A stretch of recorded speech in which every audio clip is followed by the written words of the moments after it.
If you're British, this film is about you, every one of you. Something is happening in Britain which increasingly intrudes into the way you live. Traditional customs, familiar and trusted patterns of a liberal, compassionate society, the British way of doing things, all are disappearing and being replaced by a frustrating avalanche of alien regulation and bureaucracy.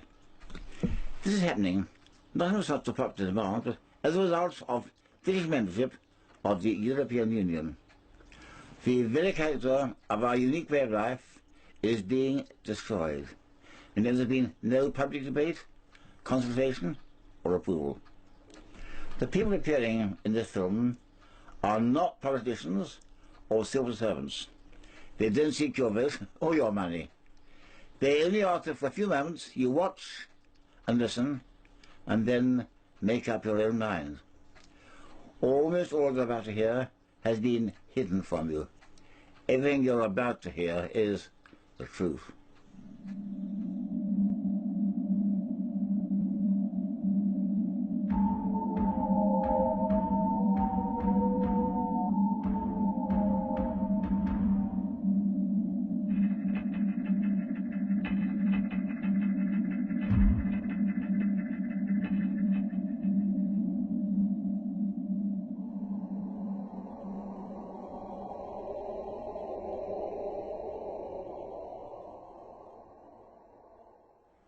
For the last 34 years, British politicians have been hiding from you the fact that they've been handing over the governance of your country to Brussels. This film shows how close they are to completing that process. In 1972, the British people were told that they were joining something called the Common Market. They were assured by Prime Minister Edward Heath that this was just a trading arrangement and involved no loss of essential national sovereignty. In this, the British nation was seriously and deliberately deceived. Today, as a result of that 1972 arrangement, British national identity, a British government, and British independence are about to be sacrificed. Britain is to disappear within a European federal state, and the British people are to be governed from Brussels by unelected foreign officials. A succession of British politicians have continued that 1972 deceit and secretly stripped Britain of self-government. Details of this whole process have been suppressed and kept from you. Most people in Britain haven't a clue as to what is happening. Christopher Booker explains why.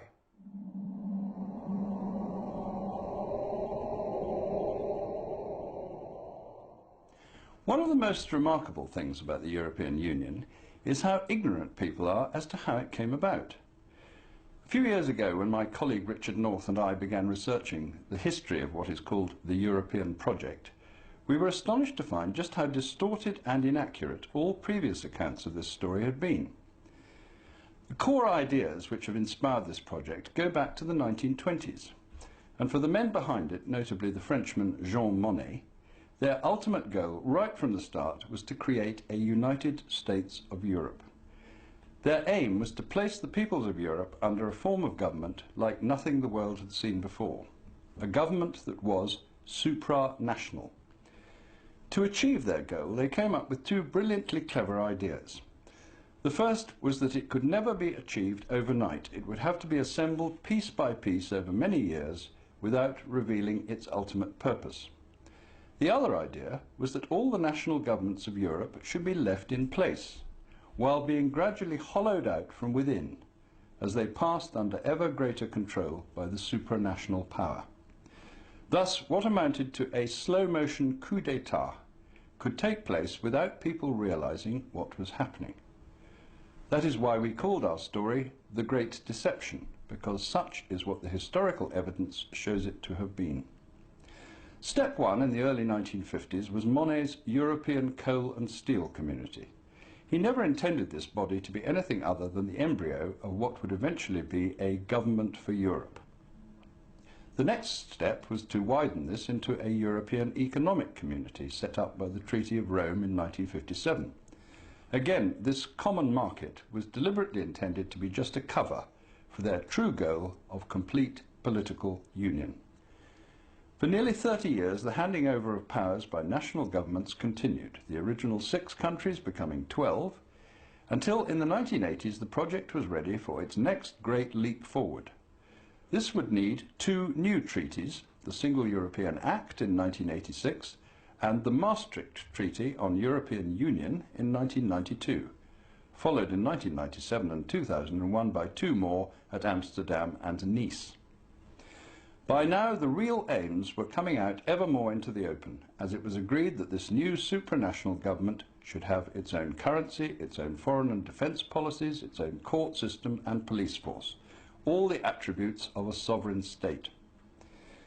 Finally, as the number of member countries rose to 25, it was agreed that as the next great symbolic act in the story, Europe must have its own constitution. In 2005, as we know, this was rejected by the voters of France and Holland. But by now, the project is so far advanced that those behind it believe it must roll on regardless. As we finally wake up to their real aim, how much longer can the wishes of the people of Europe be ignored? Such is the battle in which today, whether we like it or not, we are all involved. The EU constitution Christopher Booker referred to is a major step in the final transfer of power from Westminster to Brussels. But it's more than that. It will mean imposing on the British people a continental view of freedom where nothing is allowed unless the law says so. In Britain, we are free-born from the moment of our birth, able to do anything unless the law prohibits. In the European Union, we are about to lose that. Britain already has a constitution of its own, one that has stood the test of time and been admired and copied by other countries, in particular America, whose founding fathers used the British model when drafting their own constitution. Is it so important that we retain our own constitution? What's so special about it? Here's John Bingley.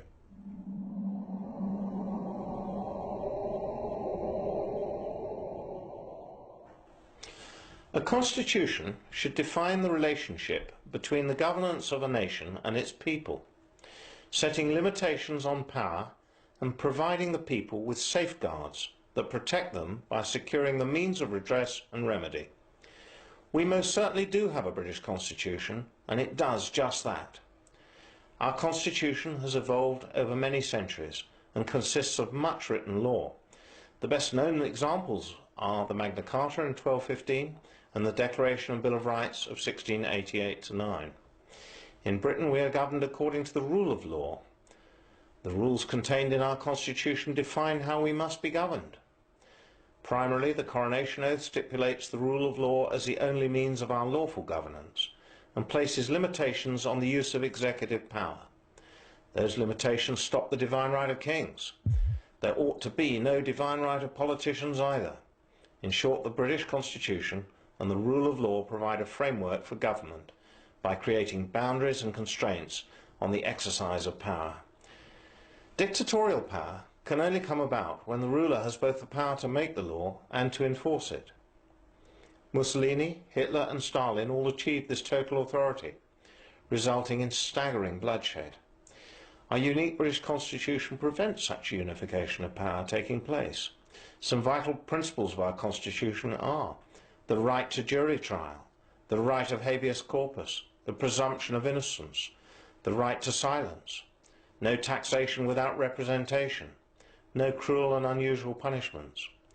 All these principles and others are at the core of our Constitution and integral to our liberty, with a separation of powers as the safeguarding mechanism at its heart.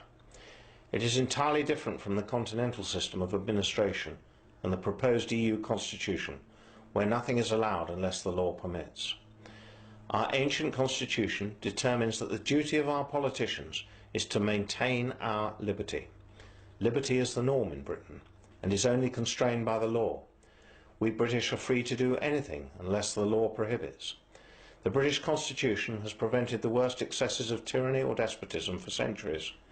Why should we wish to exchange this for a system which supports the unelected, the irremovable and the unaccountable. The imposition of the EU Constitution will mean the end of the British Constitution, and along with it will go all the protections we have enjoyed for centuries, including our right and our children's right of self-determination. In addition to bringing about the end of our unique British form of freedom, the EU Constitution transfers significant political power to Brussels. This, together with the combined losses brought about by the 5 treaties, means that the British people will no longer be free to govern themselves. We are close to the end game. But the EU Constitution, we were informed, could only be implemented if all 25 countries ratified it. Christopher Booker has been examining whether or not that condition has been observed, and what the EU Constitution really means.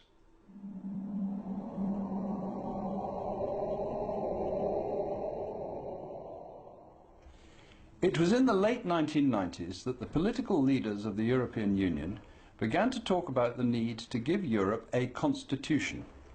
For decades they had been proceeding with their plan to assemble a supranational government for Europe by stealth. But they had got so far, they now felt, that concealment was no longer necessary. If the United States had a constitution, so should the new United States of Europe. In 2002, delegates from 25 countries met for 15 months in Brussels to draft the new constitution, very much guided by their chairman, Giscard d'Estaing, the former President of France.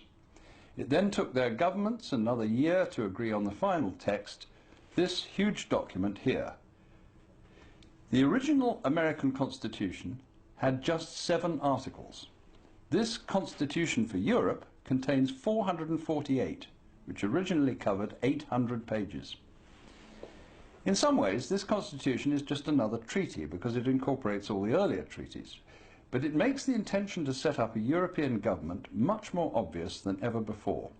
It gives the European Union, the Union as they now call it, pretty well all the attributes of a fully fledged state, with its own flag, its own currency, its own foreign and defence policies, its own courts and legal officers, its own federal police force.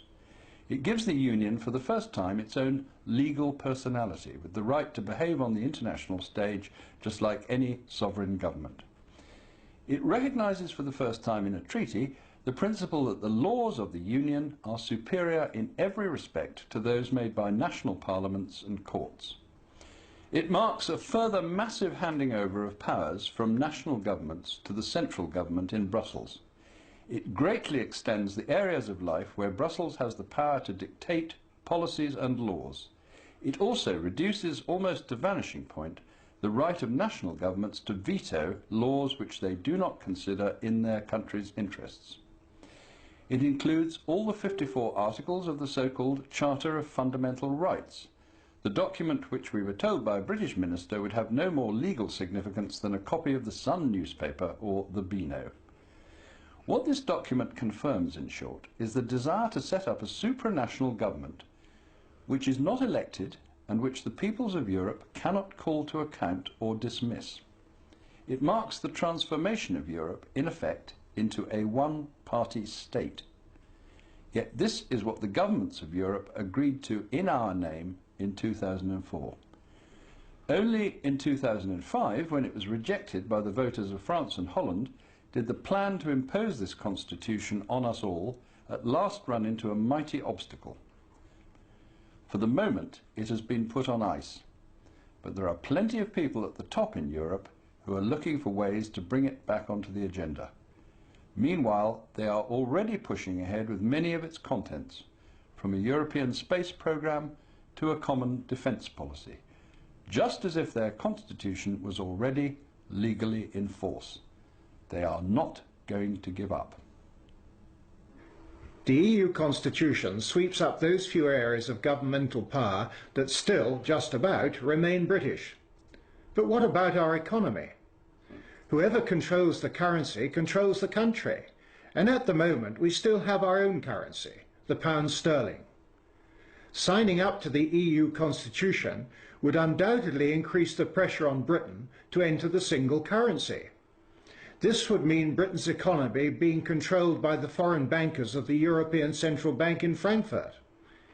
Ian Milne has been looking at EU economics.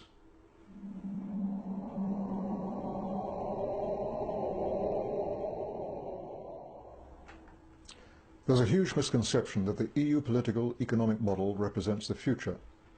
Big mistake. Let me explain. The EU model is copied nowhere in the developed world. The relatively few customs unions that do exist are in poor African and Latin American countries, former Soviet satellites, and some of the Gulf states. But outside Europe, no major industrial trading nation, not the USA, not Japan, not South Korea, not Singapore, not Australia, not Chile, has chosen to conduct its trade via an EU-type customs union and single market. Neither, and here's the killer fact, have tomorrow's economic giants, China and India. All have chosen user-friendly, light-touch, government-to-government arrangements. That's the future, trade-wise. The claim that the UK needs the EU for its trade and jobs is an empty one. Over 90% of the UK economy is not involved in exporting to the EU. The USA, not in the EU, sells more to the EU than the UK does, without paying a penny to Brussels or imposing 1 ounce of EU regulation on the US economy. The UK has a huge and growing deficit on its trade with continental Europe, and the cost of UK membership of the EU massively outweighs the benefit. British access to the 6% of the world's population living in the EU costs us a fortune. The Treasury hands over £250 million of our taxes to Brussels every single week. British access to the other 94% of the world's population outside the EU is free. The fact is, the EU is the past, invented in the 1950s to meet the failures of the 1930s. But in tomorrow's world, it'll soon be an irrelevance, overshadowed by the USA, China and India, all of which, as it happens, conduct their business in English. Those are the countries we have to be free to engage with, as equals, to build a better world in the 21st century. It's time this country got out and embraced the future. So our political power has been handed away, our constitutional power is planned to go, and our economic power is being seriously threatened. All this was planned and must happen if the EU is to control us completely. But that isn't enough. Everything that is British must go, and that's where local government plays its part in dismantling the British state. Part of the political takeover is the hollowing out process Christopher Booker spoke of earlier, and the pretense that our Parliament still governs Britain, whilst in reality it is merely the puppet of Brussels. Eventually, Westminster will cease to exist, and 12 regional governments, answerable to Brussels, will take over. This breakup of Britain has been investigated by Lindsay Jenkins.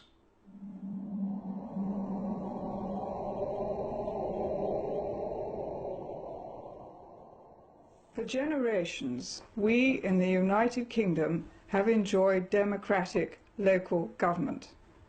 We've elected councillors for our town or county councils. Many of us have volunteered to be parish councillors, unpaid, to do our bit for the village. But within a year or two, it will all be gone. Most of it has gone already.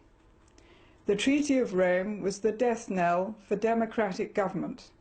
Today, county, borough and parish councils are all giving way to regions, to sub-regions and sub-sub-regions, the European Union's system of local government. But it's taken time to destroy what was British and replace it with the European model. John Major began the rot with government offices in the regions, new divisions, never before known in this country. But when Tony Blair won that landslide victory in 1997, the destruction accelerated. London, Scotland, Wales and Northern Ireland now have their own elected assemblies. The one in Edinburgh is grandly called a parliament. They may think they have a large measure of independence and freedom, but each is just a region in the European Union. And what about the rest of England? That's divided into 8 regions, the South West, the South East, the East Midlands and so on. but with appointed assemblies. When people in the northeast gave a resounding thumbs down to an elected assembly, the appointed assembly just carried on regardless. But assemblies don't matter. Elected or not, they're just wallpaper. One assembly member told me that he got his massive pile of papers just days before a meeting, and he had no real idea of what was going on. Only the few who drive this process know. They're the assembly officers, the permanent staff, confident, powerful, professional. They're the real power brokers. It's a charade of democracy. The new regions are getting more and more power. Planning. How we can use our land, British land, has already been removed from elected local and county councils and is directed from Brussels. Every region's plans now have to fit into the Brussels plan. Soon it will be the turn of the police and their new super regional forces.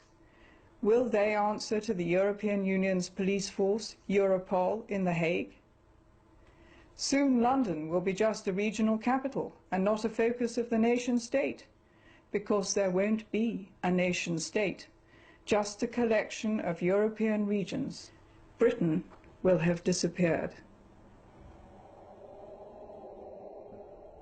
As you have seen, since 1972, the balkanization of Britain into 12 EU provinces has continued apace, so that today the process of deconstructing Britain is almost complete. And there is nothing our politicians seem willing to do about it, albeit that it is in defiance of our own constitution. So, is this the end of Britain and the right of the British to govern themselves? Is EU membership, as some would have you believe, inevitable? And is there an alternative to being part of a European federal state? Well, here are two views of the future from two very different standpoints. First, Ian Milne again.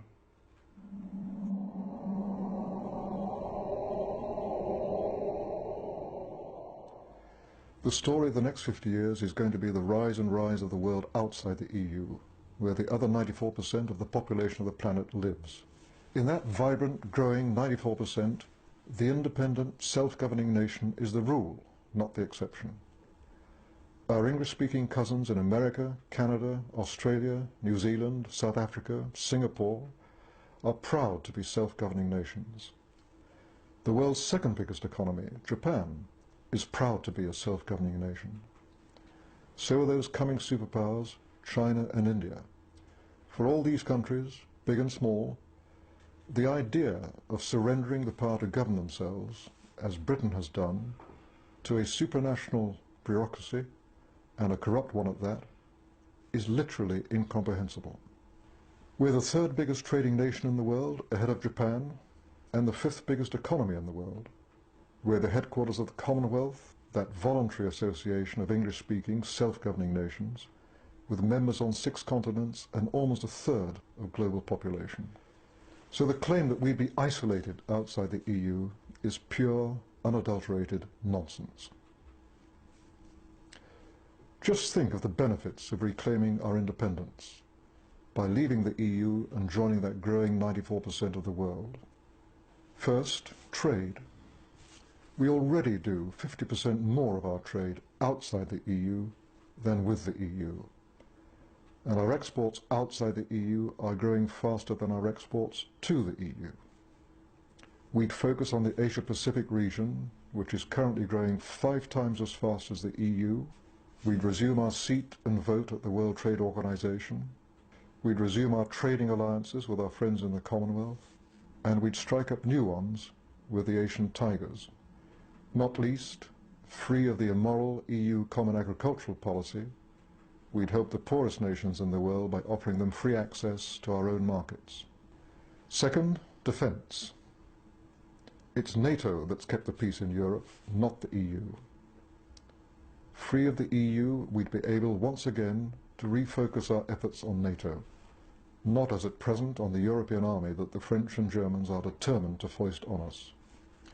Third, we save huge amounts of our own taxpayers' money. No longer will we hand over £13 billion a year to the EU, a sum that would buy us 12 new hospitals or 4 new aircraft carriers every year. And, as the Chancellor has admitted, we'd save an awful lot more by throwing off the burden of regulation we don't need and by being outside the ruinous common agricultural policy. But most important of all, we'd got our democracy back. That's what getting back sovereignty means. Our own Westminster MPs would once again have the sole power to run our government, a power they've now abandoned to the EU. And we, the citizens, through our right to hire and fire them, would get back control of our own government. After withdrawal, what happens? We continue as members of the United Nations, of NATO, of the Commonwealth, of the World Bank, and so on. We make it clear to the rest of the EU that they're our friends and allies. We keep free trade and free movement of capital with the rest of the EU because they'll be desperate to keep on selling us BMWs and Renaults and Camembert cheese. We're their biggest single customer worldwide. They sell us far more than we sell them, which means that more of their jobs depend on trade with us than on the other way round. Finally, how do we get out? It's simpler than you'd think. First, we get the support of the British people in a referendum, and then we repeal the 1972 European Communities Act, by which we joined the then common market. That's all we have to do. The rest is detail. There is much more we could have told you about the European Union. The fact that it operates a system of bookkeeping enabling massive and continuing fraud, resulting in its own auditors failing to accept and sign off the books of account for any of the years since 1994. The fact that all the important decisions affecting you and I are taken behind closed doors, in total secrecy, and the fact that all the people who make those decisions are unelected to those positions, unaccountable to anyone, and largely unknown. But time does not permit. Whatever happens from now on depends very much on you. You must make up your mind as to what kind of country you want to live in, and in which your children can grow in freedom. If you are disturbed or concerned by what you've seen in this film, please don't take our word for it. Check it out for yourself. A list of books, pamphlets and other sources are included at the end of this film. Vladimir Bukovsky spent a total of 12 years in Russian psychiatric prisons and labor camps for defending human rights during the 1960s and 1970s. His last period of imprisonment was in 1971. He came to the West in 1976 and now lives in Cambridge. He has experienced firsthand a system which he considers ominously similar to the one being imposed upon us. If he is right, then the Britain you and I know truly is on the brink of extinction.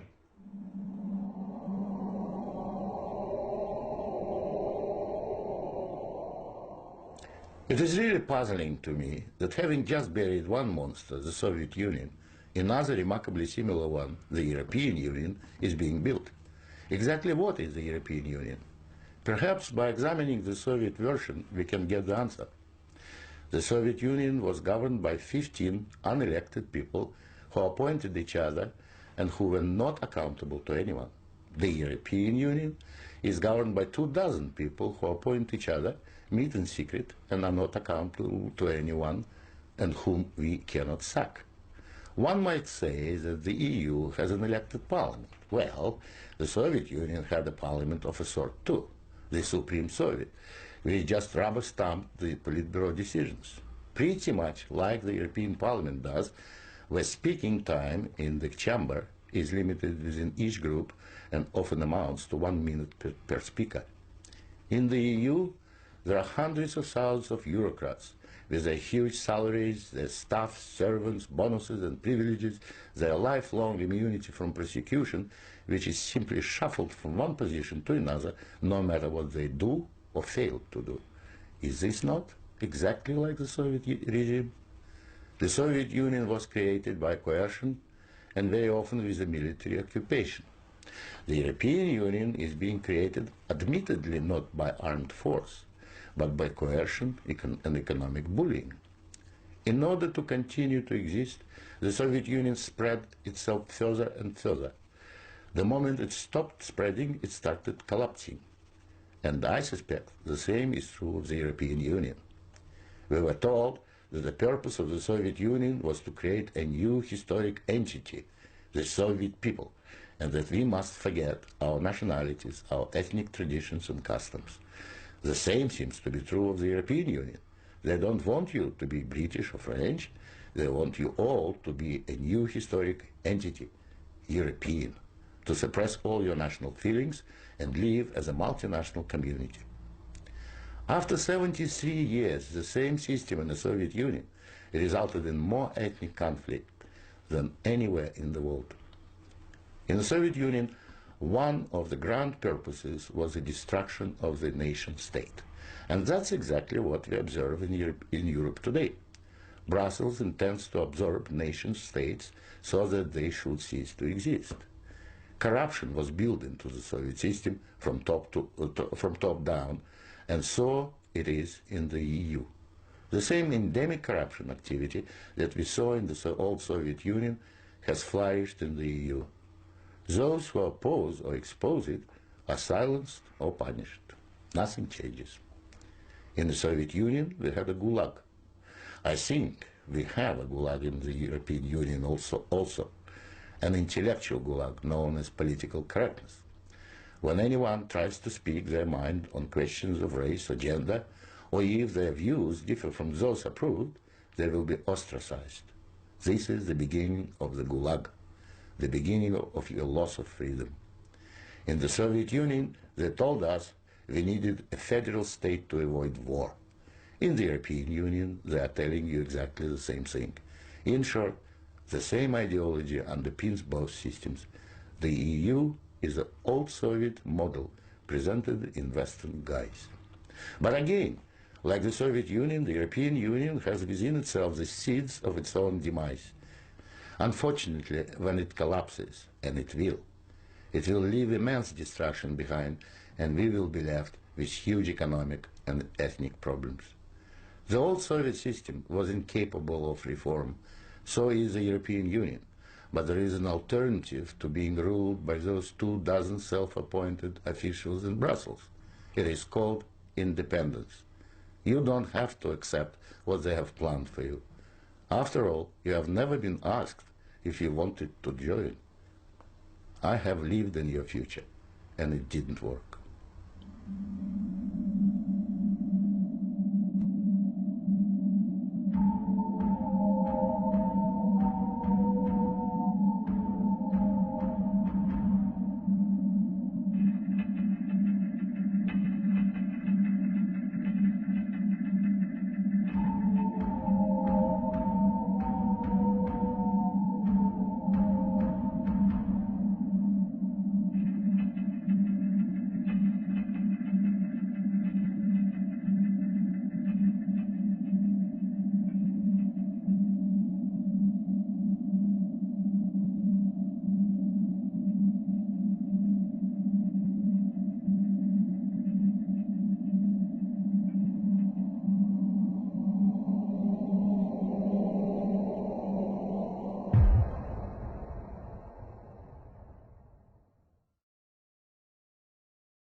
What I'm about to share with you guys passed under my radar the first time, and I missed it.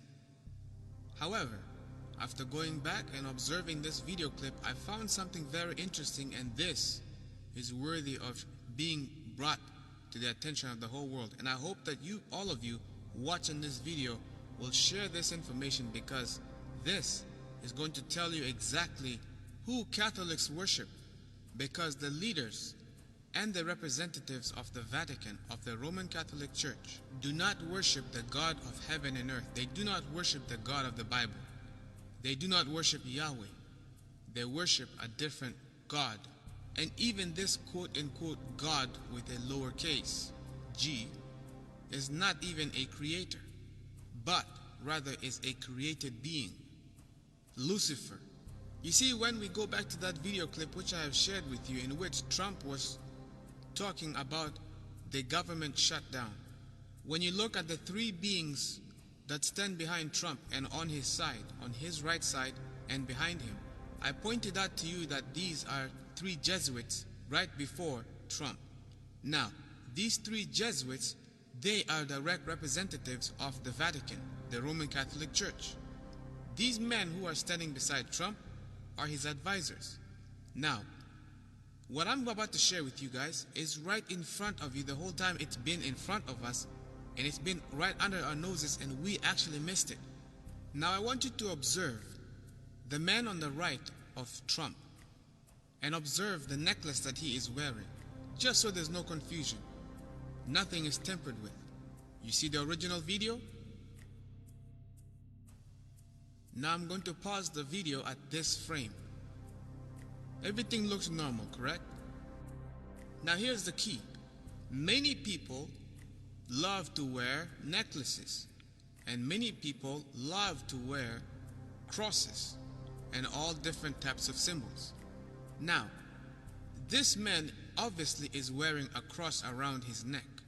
Most crosses that people wear around their necks usually have a human being that is crucified on that very cross. And I'm not even justifying the idea of wearing crosses, because we're not supposed to be wearing crosses in the first place. The point is, most of the crosses that people wear symbolize the crucifixion of Jesus Christ, and usually that cross is supposed to be, quote unquote, supposed to be Jesus Christ hanging on the cross. So far so good? Yes. Now, this is how most crosses look.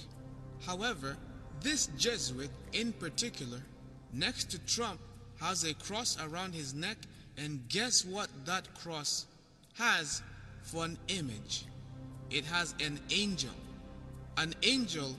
with his hands folded together, and his wings are the ones that are actually on the two sides of the hands of the cross. Do you see what the image is? This, my friends, is the image of Lucifer. These Vatican officials, the Vatican, the papacy in general, despises Jesus Christ, and they worship Lucifer rather than the Messiah, the Lord of Lords and King of Kings. This image that you are seeing is the image of the fallen angel Lucifer, also known as Satan, the dragon, that serpent of old, who is also the deceiver, the father of lies, the murderer from the beginning. These are all the different names of Lucifer. You have to ask the question, what are these people doing inside the White House? What are these people doing right next to the President of the United States of America? These men are very powerful. Let me repeat that again. These men are very, very powerful men. Their voice, their opinions outweighs the opinions of many other people. The president listens to these people. And is it not obvious that if they carry the symbol of Lucifer with them wherever they go, that means that they are promoting a Luciferian agenda? That means that they are after one goal, Lucifer's final end goal. What is Lucifer's end goal? It is the mark of the beast. It is worship directly to him. Now I'm going to share with you guys a worship service. I may have to distort The audio, due to copyright purposes, or else I may not be even allowed to upload this video. So I'm going to play this video so that you can hear for yourself the worship of Lucifer inside the Vatican, St. Peter's Basilica. Observe.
Do I need to say much? Do I need to comment on this? I don't think so. It's plain right in front of you. You can clearly hear the worship of Lucifer inside the Vatican. There is no need for me to even speak further about this, other than these people are devil worshippers.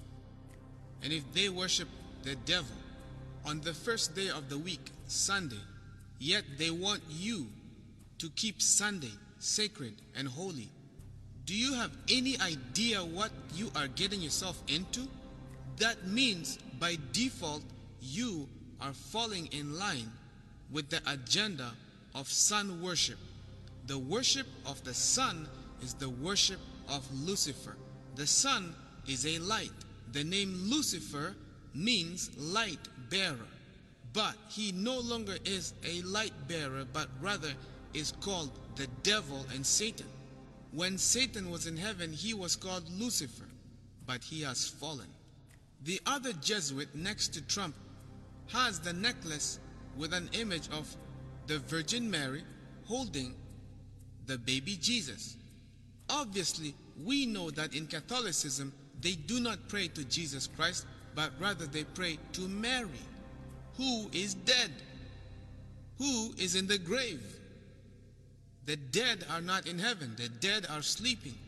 It is spiritualism, my friends. This is the doctrine of demons that these people promote. Yet these people are in the White House advising your leaders. Do you know what that means?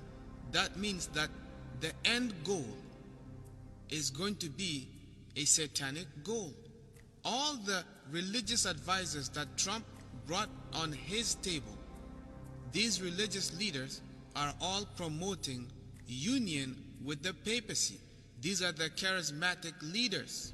These, my friends, are the fallen apostate churches which seek to unite the church with the state. By uniting the church with the state, America becomes an apostate Protestant nation, thus reflecting now a direct image to the beast. This image of the beast will be a union of church and state in like manner as the first beast of Revelation 13, the papacy, which from its very infancy was always a church and state. In simple terms, my friends, the Vatican is both a religious and a political power. America is going to be acting soon both as a religious and a political power, thus making a direct reflecting image of one another. And because America is the world superpower, America, according to the Bible, is going to cause all, both small and great, rich and poor, free and bond, to receive a mark in their foreheads or in their right hand, and that no man might buy nor sell, save he that had the mark or the name of the beast or the number of his name. Here is wisdom let him that hath understanding count the name of the beast, for it is the number of a man, and his number is 666. My friends, when you observe the nature of the Vatican, the Pope holds the title of Vicarius Filii Dei, which means vicar of the Son of God, which is blasphemy because the Pope claims to be the direct representative of Christ here on earth, and that no man can enter the kingdom of heaven except through the Vatican, through the Roman Catholic Church. And when you take that name Vicarius, or that title Vicarius Filii Dei, and you count this number, these Latin numbers, what you end up getting is that it totals to exactly 666. That, my friends, is the title, the number, the name of the beast. Again, ask the question, what are these people doing in the White House in the first place? I think these people are there to make sure that everything is going according to plan. Everything is going according to plan, and Bible prophecy is being fulfilled. No matter what you think, whether you believe in the Bible or whether you do not believe in the Bible, Bible prophecy is being fulfilled. Which means, my friends, we are at the 11th hour, close to midnight. The question is, which side of this battleground will you be standing upon? Will you be sealed by the blood of the Lamb? Will you be saved by the blood of the Lamb? Will you have the character? Will you be able to reflect the character of Jesus Christ when calamities collide and when probation closes? Will you be found in Jesus Christ, or will you be found written in the book of the dead? Where is your name written? Is it in the book of life of the Lamb, or is it in the book of the dead and of damnation? That, my friends, is for you to decide. But you have a short time to make that decision. If I was you, I would choose Jesus Christ. If you are confused about this subject matter, seek the Lord in prayer. Surrender everything to Him. Even you atheists, those that do not believe in the Bible, ask the Lord to reveal Himself to you. And when you do, make sure that you ask Him earnestly. Do not go there with a mind of doubt. When you go to ask for the Lord to show Himself to you, do not ask with a questionable heart. Ask with honest heart. Ask Him to reveal Himself to you. Be humble, and He will show Himself to you. He will guide and direct you into His truth. This is all I will say for now, ladies and gentlemen. Thank you for tuning in and for joining me. If this is your first time tuning in, be sure to subscribe. Stay tuned, for there's more uploads that are coming across your way. Also, be sure to hit the bell notification so that whatever videos are uploaded in the future, you will be easily and quickly notified.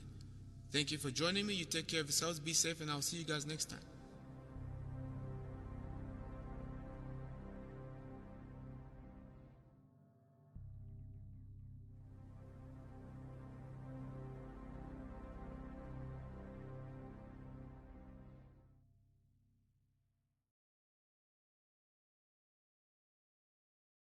Two worlds.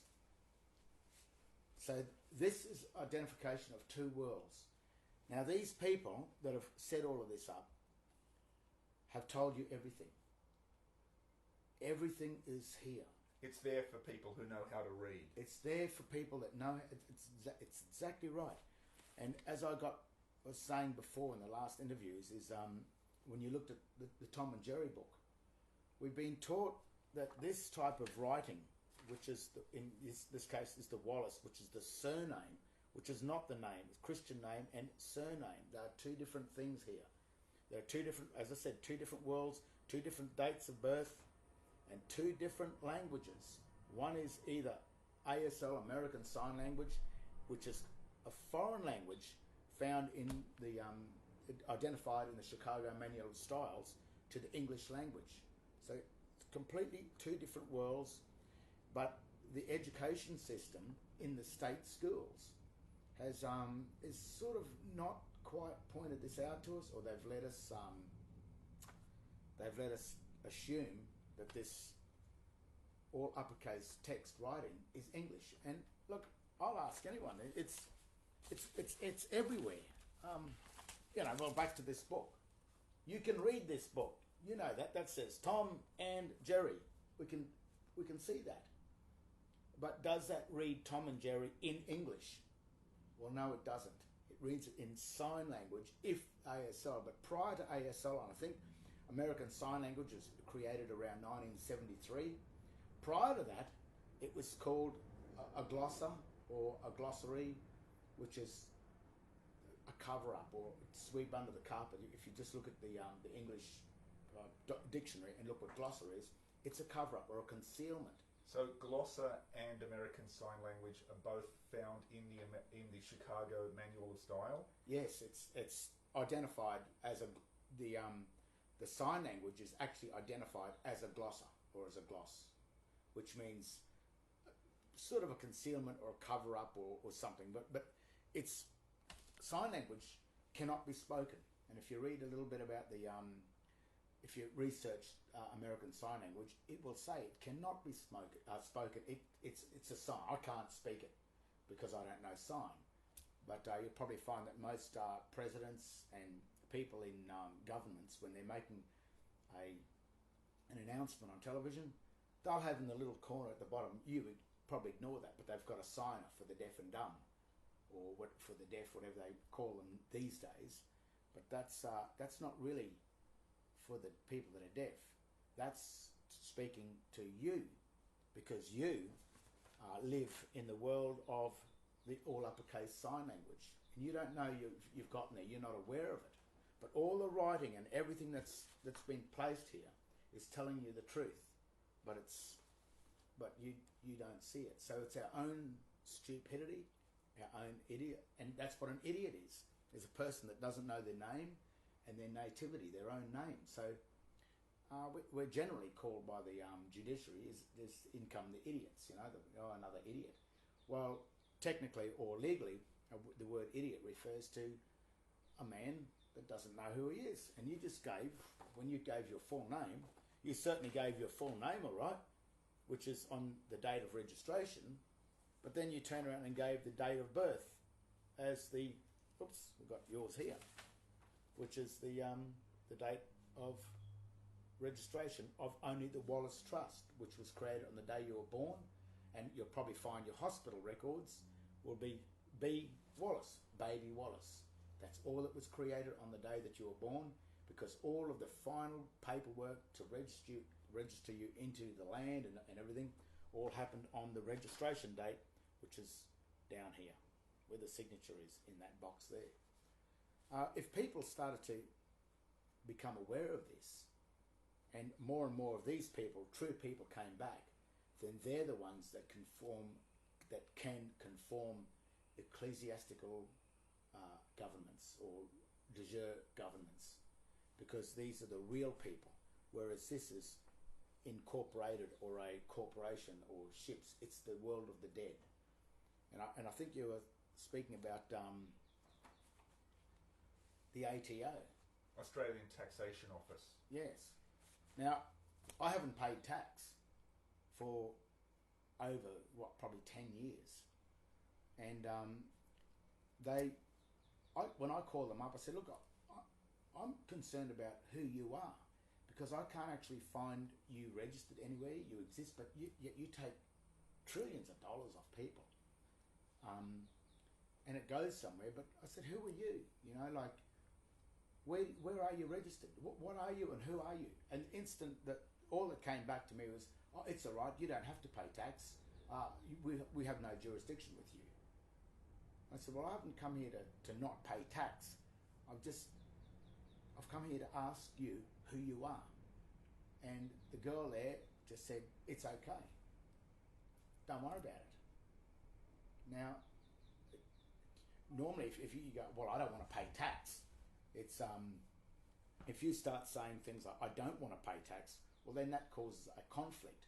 But whereas if you ask them who and what they are, well, then they have the right and ability to just go, no, it's all right, we don't want to tell you. But the minute they refuse to tell you who they are, that creates, in legal terms, the estoppel, which means that they don't have to deal with you. You don't have to deal with them, but they don't have to deal with you either. So it's an instant, got rid of me on the tax issue. They just said we don't want to deal with you. So effectively, you are under no obligation to pay tax, and you don't pay tax, but that could well apply to everyone else in Australia. Every other taxpayer could put themselves into your situation in relation to the ATO. Yeah, well, back to your birth certificate. Wallace has to pay tax. Robert James doesn't have to pay tax. But at present, I still identify as Robert James Wallace, Yes. so I'm still required to pay tax. Well, this Robert James Wallace down here, that was birthed on the proper registration date, that one is the one that's held in custody, and this is, we'll get onto trusts and trust laws to explain what's happening there.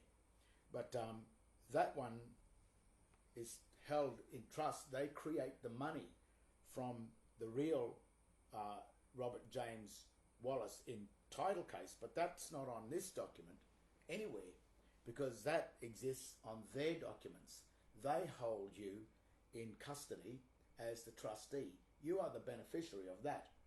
But if you don't know who that is or who you are, and you assume that you're this one up here, or Robert James Wallace, with the registration date of the Wallace Trust, then you didn't identify yourself correctly. So I'm no longer the beneficiary? No, you are Wallace the trustee. That you are the one that has to pay